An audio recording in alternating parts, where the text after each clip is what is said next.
Assalamualaikum warahmatullahi wabarakatuh. Halo sahabat, kembali lagi bertemu dengan saya, Dr. Yan.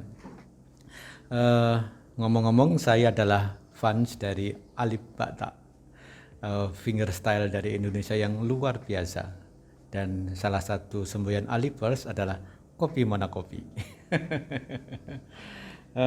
Sahabat sekalian, sesi kali ini masih menjawab pertanyaan karena terus terang menarik dan variasi pertanyaannya banyak dan insya Allah memberikan manfaat buat viewer. Ibu Wiwit P. Andayani, obatnya apa dok kalau keputihan? Karena selangkangan saya jadi gatal. Sahabat sekalian, keputihan bahasa medisnya adalah leukorea atau juga ada yang menyebut fluor alba atau fluor albus. Kemudian juga ada istilah zaman dulu, saya mungkin nggak tahu istilah dari mana, adalah pektai. Jadi itu mengacu keputihan. Apakah keputihan itu? Keputihan sebenarnya adalah keluarnya cairan dari dari vagina, disebut istilah kami adalah vaginal discharge. Vaginal discharge yang dialami seorang wanita. Tentunya ada beberapa jenis vaginal discharge. Vaginal discharge, saya mungkin mengulangi sesi sebelumnya, yang masih dianggap normal, tanda kutip, tidak harus dilakukan terapi adalah keluarnya cairan dari alat kemaluan wanita, vagina, apabila dengan kriteria sebagai berikut. Yang pertama adalah keluarnya menjelang atau sesudah haid. Itu masih seperti itu sering terjadi. Yang kedua, tidak gatal, tidak berbau, dan tidak berwarna. Sehingga kalau ada 4 kriteria tersebut, keluarnya sebelum sesudah haid, tidak gatal, tidak bau, tidak berwarna, maka vaginal discharge itu masih dianggap fisiologis. Fisiologis artinya adalah hal yang memang lumrah terjadi di dalam siklus kehidupan wanita. Sehingga kalau kondisi yang fisiologis tersebut tidak perlu diobati. Nah, yang dianggap keputihan itu ternyata keluar dari pakem tersebut.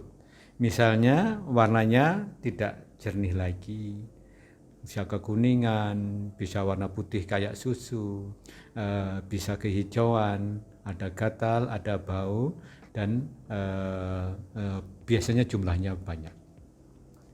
Nah, mungkin istilah keputihan itu berasal dari kadang-kadang vaginal tersebut berwarna putih memang. Putih bukan, sahabat sekalian harus membedakan antara jernih dengan putih. Kalau jernih itu kalau kita misalnya air itu warna air atau lendir tapi yang seperti air namanya jernih. Tapi kalau putih ya warna putih seperti kertas ini. Tapi biasanya kalau di vaginal discharge adalah berupa kayak susu pecah atau seperti gel ya.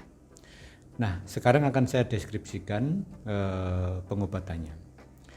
Pengobatan dari keputihan itu tentunya harus kausatif. Apakah itu pengobatan kausatif? Adalah pengobatan yang didasarkan oleh penyebabnya. Pengobatan yang lain adalah pengobatan simptomatif. Simptomatif adalah pengobatan hanya untuk menghilangkan gejalanya. Nah, tentunya pengobatan yang kausatif adalah yang lebih komprehensif, lebih baik. Nah, bagaimana mengobati secara kausatif? Maka idealnya harus bisa diketahui atau diprediksi bakteri, kuman, atau jamur apa penyebab keputihan tersebut. Jadi keputihan itu bisa karena radang di bibir kemaluan, vulva namanya, di vagina atau di cervix. Jadi bisa cervico, vagino, vulvitis, atau bisa hanya cervicitis, hanya radang di cervixnya, ada juga mungkin hanya vaginitis, radang di vaginanya. Sehingga memang harus diperiksa dulu masalahnya di mana keputihannya. Kemudian dari vaginal discharge itu sebenarnya yang paling ideal bisa dilakukan swab atau hapusan. Namanya pemeriksaan vaginal swab atau hapusan vagina. Nah, dari situ langsung kelihatan, oh bakterinya Streptococcus atau bakterinya misalnya Diplococcus, misalnya penyakit gonore, GO, atau ada Candida, atau ada Trichomonas dan sebagainya. Sehingga dari situ langsung kalau Candida itu jamur, maka obatnya sudah ditentukan ini. Kalau gonore misalnya pengobatannya adalah ini, apakah diminum, apakah suntik dan sebagainya. Nah, cara lain adalah tanpa swab, seorang dokter yang tentunya sudah berpengalaman bisa untuk memprediksi dengan melihat keluhan pasien, dok, keputihan saya itu selain gatal rasanya panas. Terus baunya seperti apa? Baunya seperti amis gitu. Itu sudah bisa diprediksi. Yang menyebabkan panas adalah Candida, jamur. Kemudian kalau yang menyebabkan bau yang amis adalah Trichomoniasis. Dari situ aja sudah kelihatan. Oh, tanpa diperiksa swab, seorang dokter bisa memprediksi bahwa ini kombinasi infeksinya ini. Ada gejala dari Trichomoniasis, ada juga gejala dari Candidiasis. Sehingga bisa dipilihkan pengobatannya. Pengobatannya bisa kalau misalnya GO itu penyakit kelamin, tentunya bisa diberikan antibiotik yang sesuai, yang cukup kuat. Kalau keputihan yang karena Candida atau Trichomonasis atau Streptococcus dan sebagainya, maka bisa diberikan kombinasi pengobatan yang oral, diminum, bisa antibiotik atau anti jamur, bisa juga pengobatan yang sifatnya topikal. Topikal dalam arti bukan dioleskan, tapi yang berbentuk vaginal suppositoria. Jadi kayak peluru begitu yang dimasukkan ke dalam vagina, nanti meleleh sehingga lokal di serviks atau vagina juga diobati dengan baik. Bukan hanya melalui yang diminum. Sahabat sekalian, ada beberapa karakter dari wanita dalam hal vaginal discharge. Jadi memang ada beberapa wanita yang cenderung mengeluarkan cairan. Artinya normal pun vaginal discharge-nya cukup banyak. Tapi ada yang wanita rata-rata tidak. Nah, seperti ini juga harus diungkapkan, harus ditandai oleh seorang dokter pola bagaimana vaginal discharge sebelumnya. Yang lain lagi adalah sebenarnya di vagina itu, tidak pernah steril. Jadi di vagina itu ada namanya flora normal. Jadi ada memang bakteri di situ atau hal lain yang memang tidak sampai menimbulkan gejala.